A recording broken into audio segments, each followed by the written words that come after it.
ನಲ್ಮೆಯ ಮಿತ್ರರಿಗೆ ಮಧುಮಾಲಾ ಕಥಾಸ್ಮೃತಿ ಯೂಟ್ಯೂಬ್ ಚಾನಲ್ಗೆ ಆತ್ಮೀಯ ಸ್ವಾಗತ. ಋಣಾನುಬಂಧ ಭಾವನೆಗಳ ಬಲೆಯೊಳಗೆ ಸಂಚಿಕೆ 33. ಪ್ರಾಂಶುಪಾಲರಿಂದ ಸುದ್ದಿ ಹೊತ್ತು ಬಂದಿದ್ದ ಕಾಲೇಜಿನ ಗುಮಾಸ್ತ ರಂಗಣ್ಣ ಅಗಸ್ತ್ಯನನ್ನು ನೋಡ್ತಿದ್ದ ಹಾಗೆ ಹಳೆಯ ದಿನಗಳನ್ನು ಮೆಲುಕು ಹಾಕತೊಡಗಿದ್ರು. ಅಗಸ್ತ್ಯನನ್ನೇ ದಿಟ್ಟಿಸ್ತಿದ್ದವ್ರಿಗೆ ಕೆಲವು ದಿನಗಳ ಹಿಂದೆಯಷ್ಟೇ ಅವನಿಂದ ತಾವು ಪಡೆದುಕೊಂಡಿದ್ದ ಸಹಾಯದ ನೆನಪಾಯಿತು. ನೀನೇನಪ್ಪ ಅಗಸ್ತ್ಯ ಅಂದರೆ, ಕಳೆದ 2 ವಾರಗಳಿಂದ ನಿನ್ನನ್ನು ಈ ಕಾಲೇಜಲ್ಲಿ ಹುಡುಕ್ತಾನೆ ಇದ್ದೀನಿ.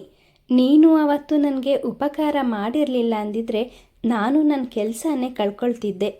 ಅವತ್ತು ಅವಸರದಲ್ಲಿ ನಿನ್ನ ಪರಿಚಯ ಮಾಡ್ಕೊಳ್ಳೋದನ್ನೇ ಮರ್ತ್ಬಿಟ್ಟೆ. ಹೋಗಲಿ, ನಿಮ್ಮ ಹೋಟೆಲ್ಗಾದರೂ ಹೋಗಿ ನಿಮ್ಮ ತಂದೆ ತಾಯಿ ಬಳಿ ವಿಚಾರಿಸೋಣ ಅಂದರೆ ಈ ಕೆಲಸದ ಗಲಾಟೆಯಲ್ಲಿ ಸಮಯನೇ ಸಾಕಾಗ್ತಿರ್ಲಿಲ್ಲ. ಕೊನೆಗೂ ಸಿಕ್ಬಿಟ್ಟಿಯಲ್ಲಪ್ಪ. ನೋಡಪ್ಪ ಅಗಸ್ತ್ಯ, ನಿನ್ನತ್ರ ಮಾತಾಡೋದಕ್ಕೆ ತುಂಬ ಇದೆ. ಆದರೆ ಈಗ ಪ್ರಾಂಶುಪಾಲರು ನಿನ್ನನ್ನು ಅರ್ಜೆಂಟಾಗಿ ಬರೋದಕ್ಕೆ ಹೇಳಿದ್ದಾರೆ. ಏನು ವಿಷಯ ಅಂತ ಕೇಳ್ಕೊಂಡು ಬಾ ಅಂದವರು ಅಗಸ್ತ್ಯ ಮಾತನಾಡೋ ಮುಂಚೆನೇ ಪ್ರಾಂಶುಪಾಲರ ಕೊಠಡಿಯತ್ತ ತೆರಳಿದ್ರು.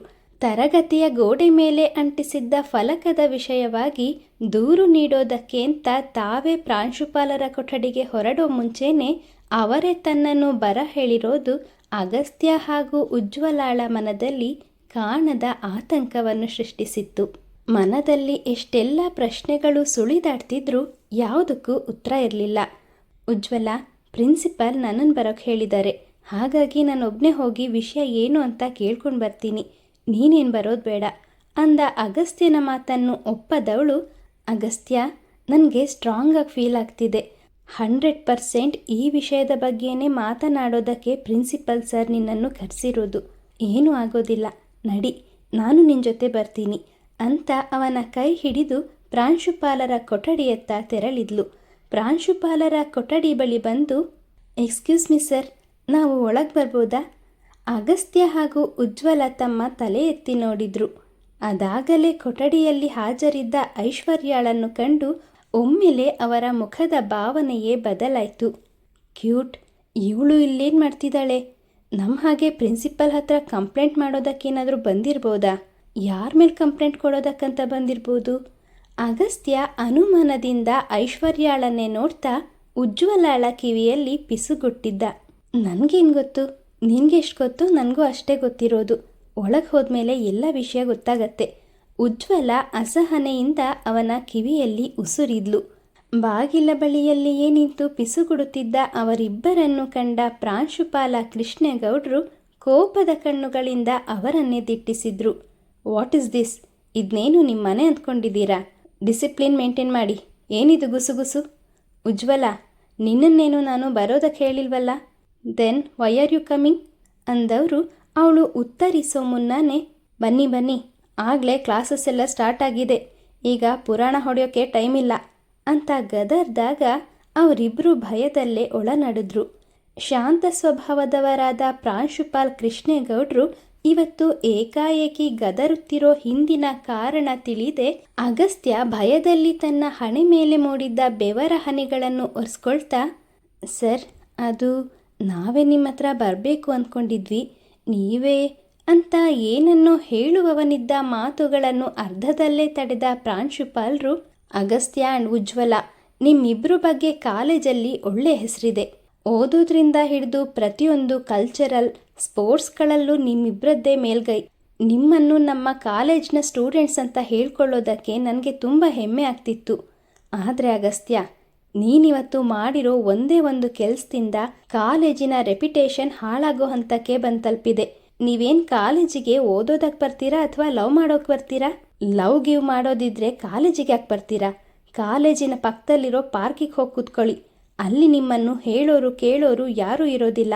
ಅಗಸ್ತ್ಯ, ನೀನು ಈ ರೀತಿ ನಮ್ಮ ಕಾಲೇಜ್ ಹೆಸರು ಕೆಡಿಸೋ ಕೆಲಸ ಮಾಡ್ತೀಯ ಅಂತ ನಾನು ಯಾವತ್ತೂ ಅಂದ್ಕೊಂಡಿರಲಿಲ್ಲ. ಇದರಿಂದ ನಮ್ಮ ಕಾಲೇಜಿಗಷ್ಟೇ ಅಲ್ಲ, ನಿಮ್ಮ ತಂದೆ ತಾಯಿಗೂ ಕೆಟ್ಟ ಹೆಸರು ಅನ್ನೋದನ್ನು ಮರಿಬೇಡ ಅಂತ ಗದರಿದವರು ಏನೂ ತಿಳಿಯದ ಮುಗ್ಧಳಂತೆ ನಿಂತಿದ್ದ ಐಶ್ವರ್ಯಾಳತ್ತ ಮುಖ ಮಾಡಿ, ಆ್ಯಂಡ್ ಐಶ್ವರ್ಯ, ನೀನು ದೊಡ್ಡ ಬಿಸ್ನೆಸ್ ಮ್ಯಾನ್ ಮಗಳೇ ಇರ್ಬೋದು. ನಿನ್ನ ದೊಡ್ಡಸ್ತಿಕೆನ ನಿನ್ನ ಮನೇಲಿಡ್ಕೊ. ಶಾಲೆ ಅಂದರೆ ವಿದ್ಯೆ ಕಲಿಸೋ ದೇವಸ್ಥಾನ.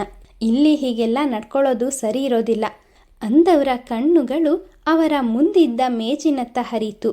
ತಕ್ಷಣ ಆವೇಶಗೊಳಗಾದವರಂತೆ, ಛೀ, ಅಸಹ್ಯ, ಇದನ್ನು ಕಣ್ಣಿಂದ ನೋಡೋದಕ್ಕೂ ಆಗ್ತಿಲ್ಲ ಅಂತ ಮೇಜಿನ ಮೇಲಿದ್ದ ಒಂದು ಕಾಗದವನ್ನು ಹರಿದು 5-6 ತುಂಡುಗಳನ್ನಾಗಿ ಮಾಡಿ ಅಗಸ್ತ್ಯ ಹಾಗೂ ಐಶ್ವರ್ಯಾಳ ಮುಖದ ಮೇಲೆಸೆದ್ರು. ತಮ್ಮ ಗಂಭೀರ ಮುಖವನ್ನು ಕಿವುಚ್ತಾ, ನಾನ್ಸೆನ್ಸ್, ವಿದ್ಯೆ ಕಲಿಸೋ ಈ ಕೈಲಿ ಇದನ್ನೆಲ್ಲ ಮುಟ್ಟೋದಕ್ಕೂ ನನಗೆ ಹೇಸಿಗೆ ಆಗ್ತಾ ಇದೆ ಅಂತ ಅಬ್ಬರಿಸಿದ್ರು. ತನ್ನ ಪ್ರಾಥಮಿಕ ಘಟ್ಟದಲ್ಲಿ ಶಿಕ್ಷಕರಿಂದ ಅಲ್ಲೊಂದು ಇಲ್ಲೊಂದು ಬೈಗುಳ ತಿಂದಿದ್ದ ಅಗಸ್ತ್ಯ ಪ್ರೌಢಶಾಲಾ ಹಂತವನ್ನು ದಾಟಿ ಕಾಲೇಜಿನವರೆಗೂ ಪ್ರತಿ ಬಾರಿಯೂ ಒಳ್ಳೆಯ ಅಂಕಗಳನ್ನು ಪಡ್ಕೊಳ್ತಾ ಎಲ್ಲ ಶಿಕ್ಷಕರಿಂದ ಉತ್ತಮ ವಿದ್ಯಾರ್ಥಿ ಅನಿಸಿಕೊಂಡಿದ್ದವನಿಗೆ ಪ್ರಾಂಶುಪಾಲ್ ಕೃಷ್ಣೇಗೌಡ್ರ ಮಾತುಗಳು ಚೂರಿಯಂತೆ ಇರಿದವು. ಅವನು ತಕ್ಷಣ ಪ್ರಾಂಶುಪಾಲರ ಕಾಲುಗಳನ್ನು ಹಿಡ್ಕೊಂಡು, ದಯವಿಟ್ಟು ನನ್ನನ್ನು ಕ್ಷಮಿಸಿ ಸರ್, ಈ ವಿಷಯದ ಬಗ್ಗೆ ನನಗೆ ಏನೂ ತಿಳಿದಿಲ್ಲ. ನನಗೂ ಐಶ್ವರ್ಯಾಳಿಗೂ ಯಾವ ರೀತಿ ಸಂಬಂಧವೂ ಇಲ್ಲ. ಎಲ್ಲರೂ ಹಾಗೆ ಅವಳು ಕೂಡ ನನಗೆ ಜಸ್ಟ್ ಫ್ರೆಂಡ್ ಅಷ್ಟೇ. ಬೇಕಾದರೆ ಅವಳನ್ನೇ ಕೇಳಿ, ಯಾರೋ ತಮಾಷೆಗೆ ಹೀಗೆ ಸುಳ್ಳು ಸುದ್ದಿ ಹಬ್ಸಿರ್ಬೋದು. ನಾನು 10-12 ವರ್ಷದಿಂದ ಇದೇ ಶಾಲೆಯಲ್ಲಿ ಓದ್ತಾ ಇದ್ದೀನಿ. ನನ್ನ ಬಗ್ಗೆ ನಿಮಗೂ ಕೂಡ ಎಲ್ಲ ತಿಳಿದಿದೆ. ನಾವು ಕೂಡ ಇದೇ ವಿಷಯವಾಗಿ ನಿಮ್ಮಲ್ಲಿ ದೂರು ಕೊಡೋಣ ಅಂತ ಹೊರಟಿದ್ವಿ. ಅಷ್ಟರಲ್ಲಿ ನೀವೇ ನಮ್ಮನ್ನು ಬರೋದಕ್ಕೆ ಹೇಳಿದ್ರಿ. ದಯವಿಟ್ಟು ಕೋಪ ಮಾಡ್ಕೋಬೇಡಿ ಸರ್ ಅಂತ ಐಶ್ವರ್ಯಾಳತ್ತ ತಿರುಗಿ, ಐಶ್ವರ್ಯ, ನೀನೇ ಹೇಳು, ಇದರಲ್ಲಿ ಇರೋ ವಿಷಯ ಎಲ್ಲ ಸುಳ್ಳು ಅಂತ ಕೈ ಮುಗಿದು ಬೇಡ್ಕೊಂಡ. ಅಗಸ್ತ್ಯನ ಮುಖಚರ್ಯೆ ಅವಳಲ್ಲಿ ನಗು ತರಿಸಿತ್ತು. ಮನದಲ್ಲಾಗ್ತಿದ್ದ ಸಂತೋಷವನ್ನು ತೋರ್ಪಡಿಸ್ದೆ, ಎಸ್ ಸರ್, ನಾನು ಕೂಡ ಆಗ್ಲಿಂದ ಅದನ್ನೇ ಹೇಳ್ತಾ ಇರೋದು. ಪಾಂಪ್ಲೆಟ್ನಲ್ಲಿ ಇರೋದಕ್ಕೂ ನಮಗೂ ಯಾವ ಸಂಬಂಧನೂ ಇಲ್ಲ. ಇದೆಲ್ಲ ಯಾರೋ ಬೇಕು ಅಂತ ಮಾಡಿರೋ ಕಿತಾಪತಿ ಅಷ್ಟೇ. ಇನ್ನೂ ಹೇಳಬೇಕು ಅಂದರೆ ಅಗಸ್ತ್ಯ ನನ್ನ ಫ್ರೆಂಡ್ಶಿಪ್ನೇ ಸ್ಟ್ರಾಂಗ್ ಆಗಿ ಕನ್ಸಿಡರ್ ಮಾಡಿಲ್ಲ. ಇನ್ನೂ ಇವನು ನನ್ನನ್ನು ಲವ್ ಮಾಡ್ತಾನ?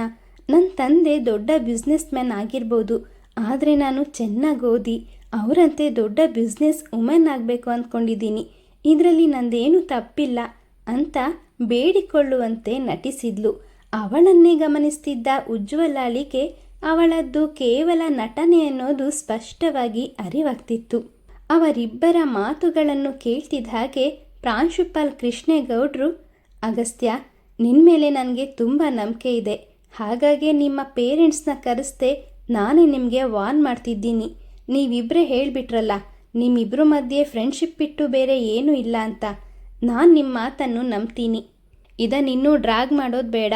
ನೋಡಮ್ಮ ಐಶ್ವರ್ಯ, ನಿನಗೂ ಸೇರಿಸಿ ಹೇಳ್ತಿದ್ದೀನಿ, ಇದು ಪುನಃ ರಿಪೀಟ್ ಆಗಬಾರ್ದು. Mind it.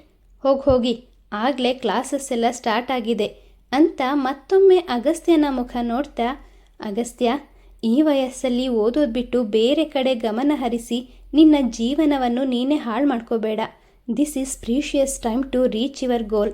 ಉಜ್ವಲಾಳಂಥ ಫ್ರೆಂಡ್ ನಿನ್ನ ಜೊತೆ ಇರುವಾಗ ನಿನ್ನ ಗಮನ ಓದೋದ್ರ ಕಡೆಗೆ ಬಿಟ್ಟು ಬೇರೆ ಯಾವ ಕಡೆಗೂ ಹೋಗಬಾರ್ದು. ಬಿ ಕೇರ್ಫುಲ್ ಅಂತ ತಮ್ಮ ಕೆಲಸದ ಕಡೆ ಗಮನ ಹರಿಸಿದರು. ಥ್ಯಾಂಕ್ ಯು ಸರ್, ನಿಮ್ಮ ಮಾತನ್ನು ನಾನು ಖಂಡಿತ ಉಳಿಸ್ಕೊಳ್ತೀನಿ ಅಂತ ಪ್ರಾಂಶುಪಾಲರಿಗೆ ಕೃತಜ್ಞತೆ ತಿಳಿಸಿದ ಅಗಸ್ತ್ಯ ಐಶ್ವರ್ಯಾಳ ಮುಖವನ್ನು ನೋಡದೆ ಉಜ್ವಲಾಳ ಕೈ ಹಿಡಿದು ತನ್ನ ತರಗತಿಯತ್ತ ಹೆಜ್ಜೆ ಹಾಕ್ತ. ಐಶ್ವರ್ಯ ತಾನು ಅಂದುಕೊಂಡಿದ್ದ ಕೆಲಸವನ್ನು ಮಾಡಿ ಮುಗಿಸಿದ್ಲು. ಅವಳು ಕೂಡ ಪ್ರಾಂಶುಪಾಲರಿಗೆ ಥ್ಯಾಂಕ್ ಯು ಅಂದಷ್ಟೇ ಹೇಳಿ ಹೊರ ನಡೆದ್ಲು.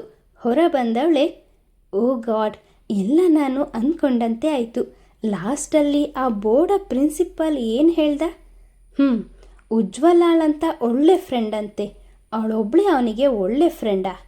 ನಾವ್ಯಾರೂ ಆ ಬೋರ್ಡನ ಕಣ್ಣಿಗೆ ಕಾಣಿಸೋದೇ ಇಲ್ಲ ಅಂತ ಪ್ರಾಂಶುಪಾಲರ್ಗೆ ಮಂದಲ್ಲೇ ಬೈದ್ಕೊಳ್ತಾ, ಮಾಮ್, ಡ್ಯಾಡ್, ಇವತ್ತು ನಾನು ಫುಲ್ ಹ್ಯಾಪಿಯಾಗಿದ್ದೀನಿ ಅಂತ ನಿಂತಲ್ಲೇ ಕುಣಿದಾಡಿದ್ಲು. ತರಗತಿಗೆ ಹೋಗೋದಕ್ಕೆ ಮನಸ್ಸಿರದಿದ್ರೂ ಬೇರೆ ಮಾರ್ಗವಿಲ್ಲದೆ ತರಗತಿ ಒಳಗೆ ನಡೆದ್ಲು. ಅದಾಗಲೇ ತರಗತಿಯನ್ನು ಪ್ರವೇಶಿಸಿದ್ದ ಗಣಿತ ವಿಷಯವನ್ನು ಬೋಧಿಸುತ್ತಿದ್ದ ಉಪನ್ಯಾಸಕಿ ಧನಲಕ್ಷ್ಮಿಯವರು ತರಗತಿ ಗೋಡೆ ಮೇಲೆ ಹಾಗೂ ಕಪ್ಪು ಹಲಗೆ ಮೇಲೆ Agastya loves Aishwarya made for each other beautiful couples ಅಂತ ಚಿತ್ರವಿಚಿತ್ರವಾಗಿ ಬರೆಯಲಾಗಿದ್ದ ಕಪ್ಪು ಹಲಗೆಯನ್ನು ಸ್ವಚ್ಛಗೊಳಿಸಿದ್ರು. ಗೋಡೆ ಮೇಲೆ ಅಂಟಿಸಲಾಗಿದ್ದ ಕಾಗದಗಳನ್ನು ಇತರೆ ವಿದ್ಯಾರ್ಥಿಗಳಿಂದ ತೆರವುಗೊಳಿಸಿದ್ರು. ಪ್ರಾಂಶುಪಾಲರ ಕೊಠಡಿಯಿಂದ ಹೊರಟು ನೇರವಾಗಿ ತರಗತಿಗೆ ಬಂದಿದ್ದ ಅಗಸ್ತ್ಯ ಹಾಗೂ ಉಜ್ವಲಾರಿಗೆ ಮತ್ತೊಮ್ಮೆ ಈ ರೀತಿ ನಡಿಕೂಡ್ದು. ತರಗತಿ ಪರಿಸರ ಹಾಳು ಮಾಡಬಾರ್ದು ಅಂತ ಎಚ್ಚರಿಕೆ ನೀಡಿದ ಉಪನ್ಯಾಸಕಿ ಧನಲಕ್ಷ್ಮಿ ತಮ್ಮ ಪಾಠವನ್ನು ಮುಂದುವರಿಸಿದ್ರು. 10 ನಿಮಿಷ ತಡವಾಗಿ ಬಂದ ಐಶ್ವರ್ಯಾಳನ್ನು ಕುರಿತು, ಏನಮ್ಮ ಐಶ್ವರ್ಯ, ನೀವೆಲ್ಲರೂ ಒಟ್ಟಾಗಿ ತಾನೇ ಪ್ರಿನ್ಸಿಪಲ್ ಚೇಂಬರಿಂದ ಹೊರಟಿದ್ದು? ಅಲ್ಲಿಂದ ಇಲ್ಲಿಗೆ ಬರೋದಕ್ಕೆ ನಿನಗೆ 10 ಮಿನಿಟ್ಸ್ ಬೇಕಾ? ಆಲ್ರೆಡಿ ನಿಮ್ಮ ಕಾರಣದಿಂದ ಇವತ್ತು ಕ್ಲಾಸ್ ಮೊದಲೇ ಲೇಟಾಗಿದೆ. ಕಮಿನ್, ಸಿಟ್ ಅಂತ ತಮ್ಮ ಪಾಠವನ್ನು ಮುಂದುವರಿಸಿದ್ರು. ಅಲ್ಲಿ ಆ ಬೋರ್ಡಪ್ಪನಿಂದ ಇಷ್ಟೋ ತನಕ ಪ್ರವಚನ ಆಯಿತು. ಇಲ್ಲಿ ಈ ಗುಳ್ಳಿ ಬೇರೆ ಸ್ಟಾರ್ಟ್ ಮಾಡಿಕೊಂಡ್ಲು.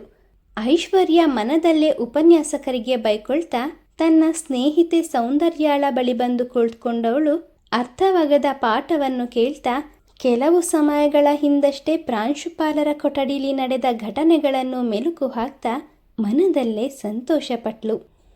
ಮಿತ್ರರೇ, ಪ್ರಾಂಶುಪಾಲರು ಅಷ್ಟೆಲ್ಲ ಅವಮಾನ ಮಾಡಿದ್ರು ಐಶ್ವರ್ಯ ಯಾವುದಕ್ಕೂ ತಲೆ ಕೆಡಿಸ್ಕೊಳ್ದೇ ಇರೋದಕ್ಕೆ ಕಾರಣ ಏನು?